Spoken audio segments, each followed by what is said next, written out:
After 17 years of protecting the company from expensive mistakes, I was fired in one humiliating meeting for a $2.6 million error I didn't make. The CFO believed his daughter's story until one overlooked file quietly refused to agree with either of them. The first sign something was wrong was the silence around my desk. At 8:17 Monday morning, the finance floor should have been alive with keyboards, printers, and the first desperate cups of coffee. Instead, when I stepped off the elevator, two conversations stopped. After 17 years at Halston Ridge Systems, I knew that kind of silence. It wasn't peaceful. It was the silence of people who knew something before you did. My name is Claire Bennett. I managed financial operations for one of the company's largest divisions. I wasn't an executive, but when a forecast refused to balance or a financial model started bleeding numbers at midnight, my phone usually rang. That morning, a meeting invitation waited on my screen. 9 a.m. CFO office. Required. Attendees: CFO Richard Vale, HR Director Monica Price, Lauren Vale, and me. Lauren was Richard's daughter. She had joined us 6 months earlier as manager of strategic forecasting, stepping over several experienced employees on her way into the role. Officially, she brought fresh strategic perspective. Unofficially, everyone understood the mathematics of corporate nepotism. I still tried to help her. I showed Lauren our forecasting process, the approval chain, and the financial model that fed several executive reports. I repeated one rule more than any other: never overwrite an approved baseline. Create a new version.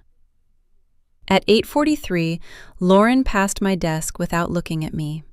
That was when the uneasiness became something colder. At 8:51, HR called. Richard would like to see you now. The CFO's office overlooked a rain-soaked downtown. Richard stood beside the conference table. Monica had a folder open. Lauren sat near the window, unusually pale. Nobody asked how my morning was going. Richard pushed a report toward me. One number was circled in red: $2,613,480. I recognized the Q4 operating forecast immediately. A vendor escalation factor had been entered incorrectly, distorting projected expenses across several contracts. A $2.6 million financial error. Do you recognize this? Richard asked. The model, yes. That adjustment, no. Lauren looked at me. Claire reviewed the final version Friday, she said. I reviewed a version Friday. Richard's expression tightened. Lauren says you made the final adjustment. There it was. Not an investigation, a conclusion. Which version? I asked. Lauren hesitated. Only a second, but in finance, a second can be the distance between confidence and improvisation. The final model. Show me the file. Her fingers tightened around her pen. Richard leaned back. We've already reviewed the documentation. Then let's check the version history. The room changed, not dramatically. No one gasped. No thunder rolled outside. But Lauren stopped moving. Our finance directory recorded modification history, timestamps, and access logs. Every important forecast left fingerprints. People could misremember conversations. Files were less imaginative. Richard frowned. Claire, this isn't helping. It's the fastest way to determine who changed the assumption. Lauren lowered her voice. Dad, I told you she'd try to shift responsibility. Dad, in front of HR. The word made the conflict of interest sitting at that table almost embarrassingly visible. Richard's face hardened. Don't make this about my daughter. I'm making it about the original file. Monica stopped writing. That worried me more than Richard's anger. He reached for another document and slid it across the table. A termination letter. For a moment, the rain against the windows seemed louder than everyone in the room. Effective immediately, Richard said. You're being terminated for a material failure in financial controls. 17 years of service. 17 years of audits, deadlines, restructurings, emergency forecasts, and weekends sacrificed to numbers that had to be right. Apparently, all of it could be folded into 2 pages. I looked at Lauren. She didn't look triumphant. She looked relieved. That mattered. I didn't shout.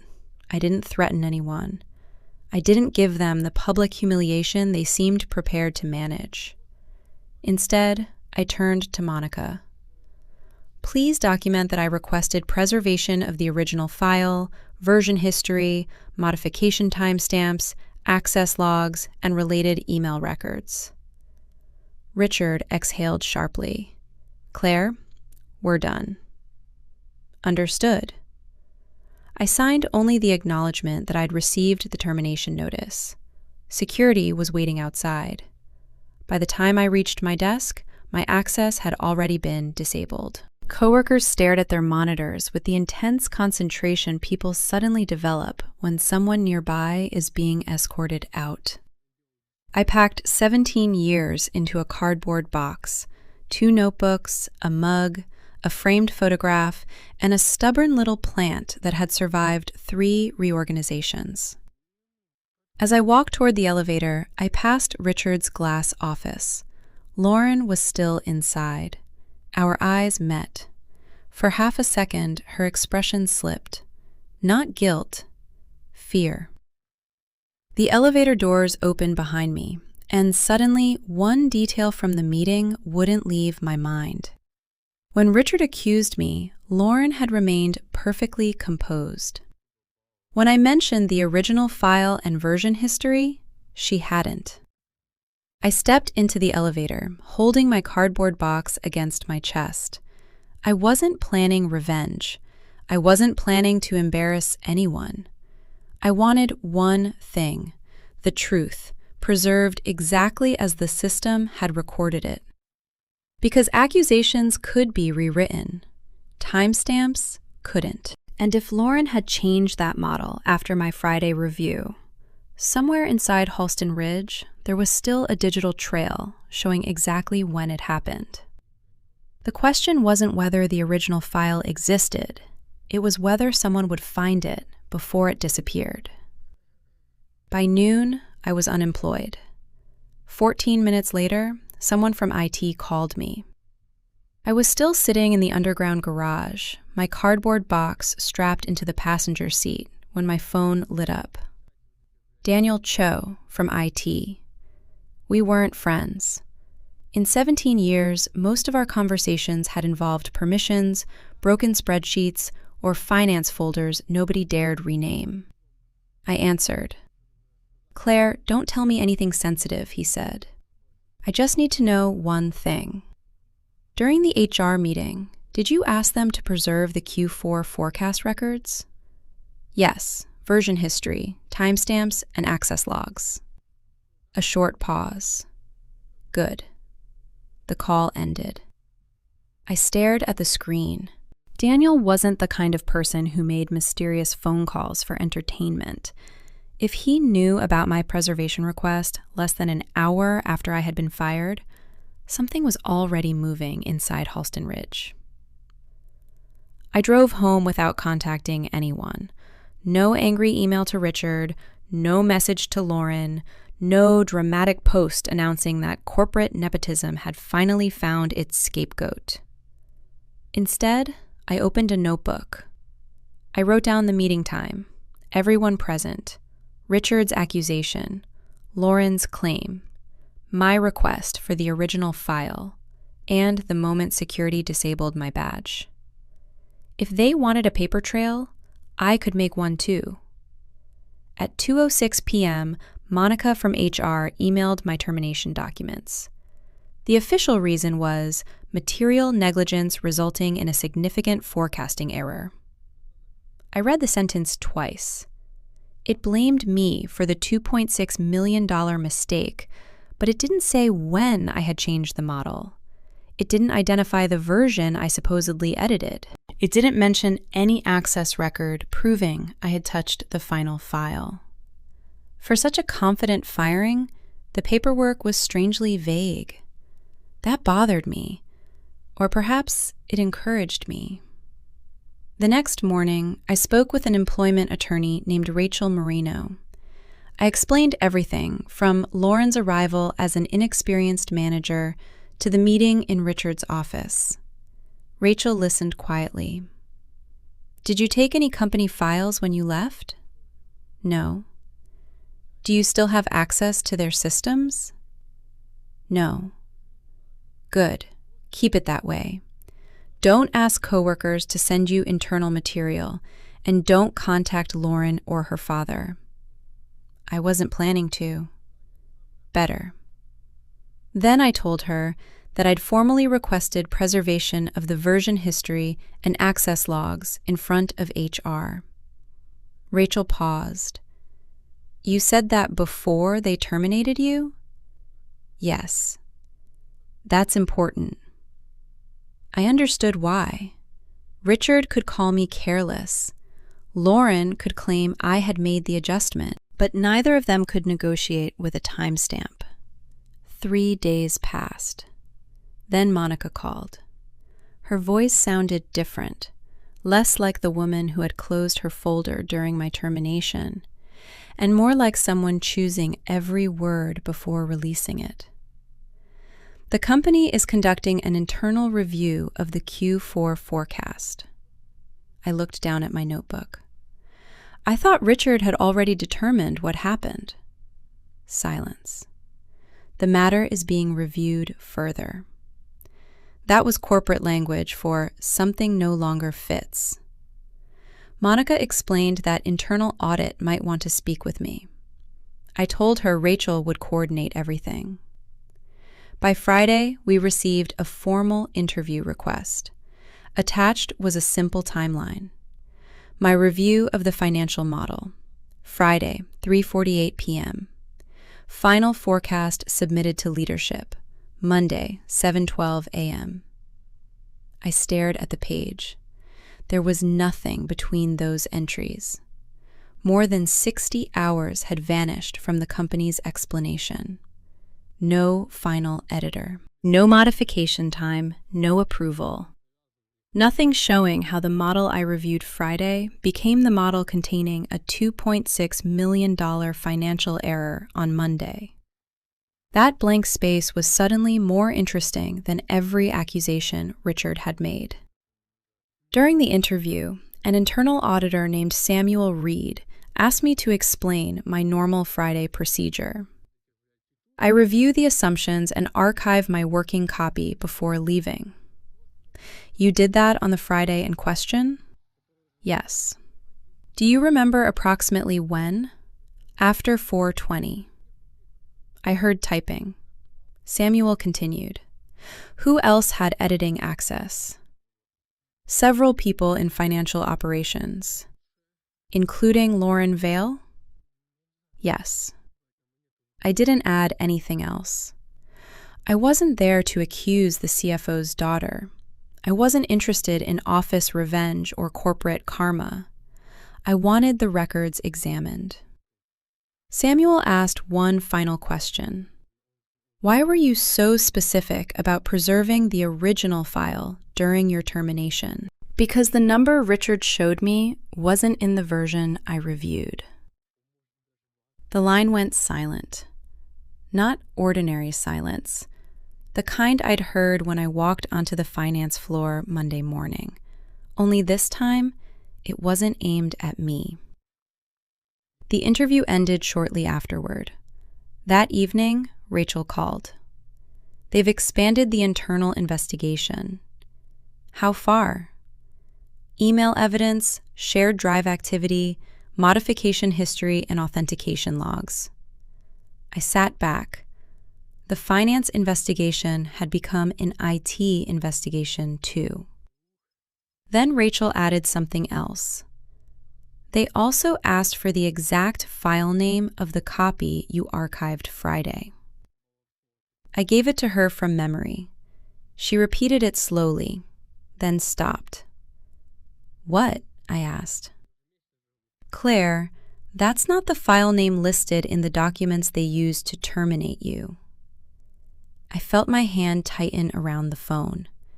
2 file names, 2 versions of the same financial forecast, and apparently nobody had considered that important until now. For the first time, the company wasn't asking whether I made the mistake. It was asking which file actually came first. 17 years of service versus 1 accusation. And now there are 2 different files. What would you do in Claire's position? Drop your answer below and subscribe for the rest of the story. The original file was still there, and its timestamp changed the entire investigation. On Monday morning, Rachel called before I'd finished my coffee. Claire, Halston Ridge wants another interview. About the file names? About what they found after comparing them. That was enough to get my attention. The call was scheduled for 11. This time, Samuel from Internal Audit wasn't alone. Monica from HR joined, along with an IT security manager named Marcus Bell and outside counsel. Richard and Lauren were absent again. Marcus shared a timeline rather than the actual company files. At the top were 2 nearly identical names. One was the archived copy I remembered. The other was the version used for Monday's executive forecast. Claire, Marcus said, we need you to confirm whether you created the archived version. He read the timestamp. Friday, 4:28 p.m. Yes. And after archiving it, did you reopen or modify it? No. Did you access the finance directory remotely that weekend? No. Keyboard clicks filled the silence. Marcus continued. Our authentication logs are consistent with that. I didn't answer immediately. For days, I'd known what I hadn't done. Hearing the company's own digital evidence say it was different. Samuel stepped in. The archived file does not contain the escalation factor that caused the $2.6 million variance. There it was. Not an apology. Not yet. But the accusation that had ended my career at Halston Ridge had just developed a crack. I asked the obvious question. When was the incorrect value added? Another pause. Outside counsel answered this time. We're still reviewing the modification history. Careful language again. Rachel glanced at me on the video call and gave the smallest shake of her head. Don't push. So I didn't. The meeting ended 12 minutes later. That afternoon, I walked through my neighborhood under a pale autumn sky, trying to understand how quickly certainty could reverse direction. A week earlier, Richard had treated the financial error as settled fact. Now, internal audit was reconstructing timestamps. I didn't feel victorious. Mostly, I felt tired. My professional reputation was still damaged. People inside the company had watched security escort me out. Somewhere, colleagues were probably repeating fragments of the story over coffee. Digital evidence could prove a number. Restoring a name was harder. 2 days later, Rachel received another update. The IT investigation had identified activity on the working forecast Saturday evening. My account wasn't involved. Whose was? I asked.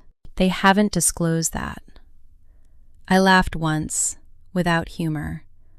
They know. They know enough to keep investigating.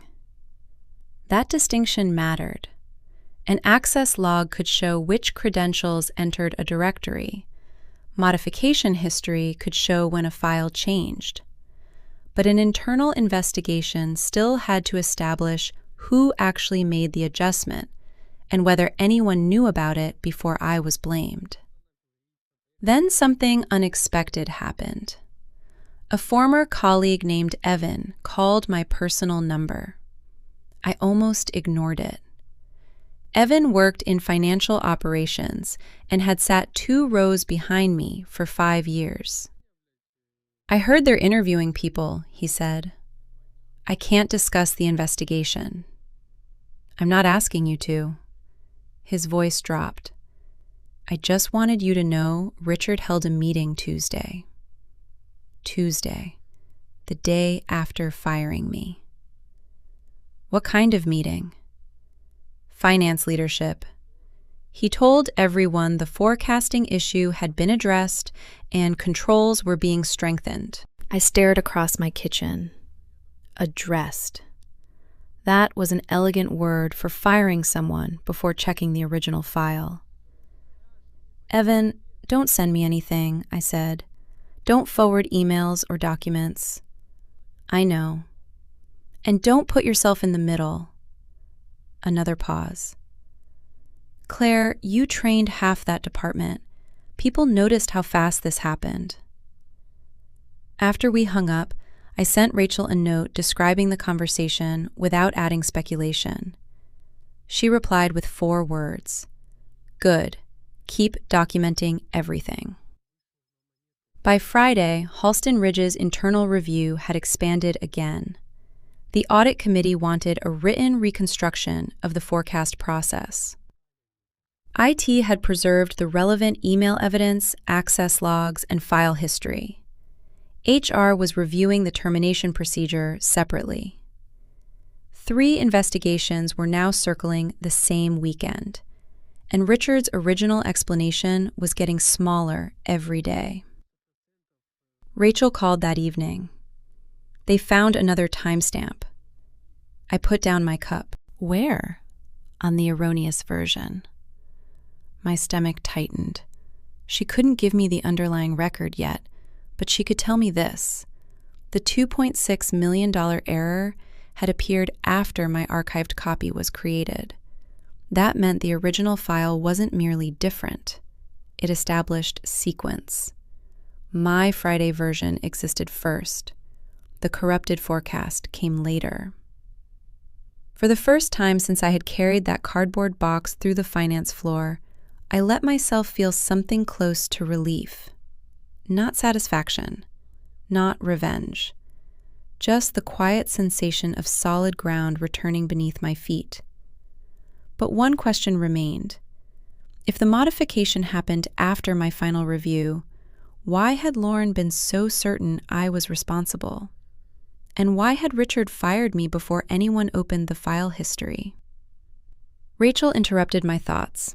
"There's one more thing." "What?" "The audit committee has requested the access record associated with the modification." I looked toward the darkening window. The investigation was no longer searching for a mistake. It was searching for a person.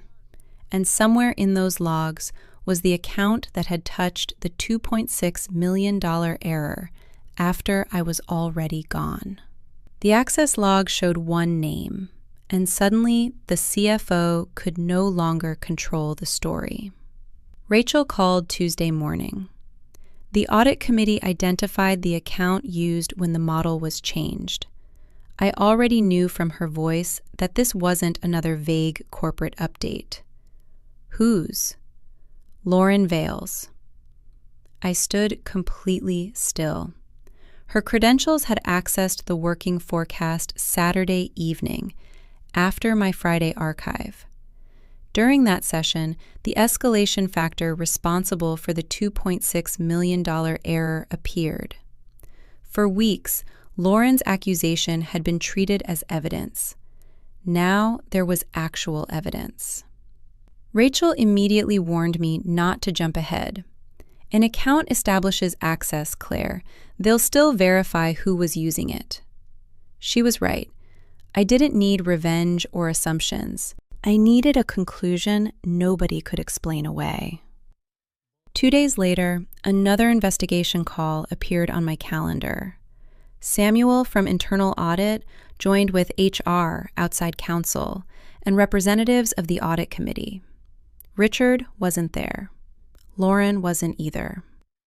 Samuel reconstructed the timeline. My archived model had been created Friday at 4:28 p.m. It contained no incorrect escalation factor. Lauren's account entered the finance directory Saturday evening.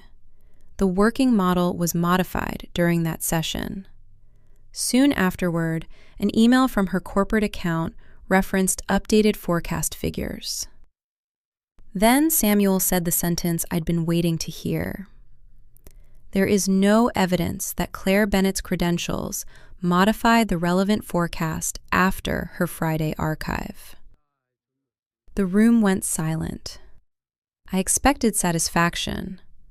Instead, I felt something simpler. Relief. Rachel leaned toward her microphone. Does Halston Ridge now acknowledge that the stated reason for Claire's termination was unsupported? Outside counsel answered carefully. The termination decision is under formal review. Even cornered corporate language still knew how to crawl toward an exit. But the investigation had moved beyond me. Internal Audit examined what Richard knew before firing me.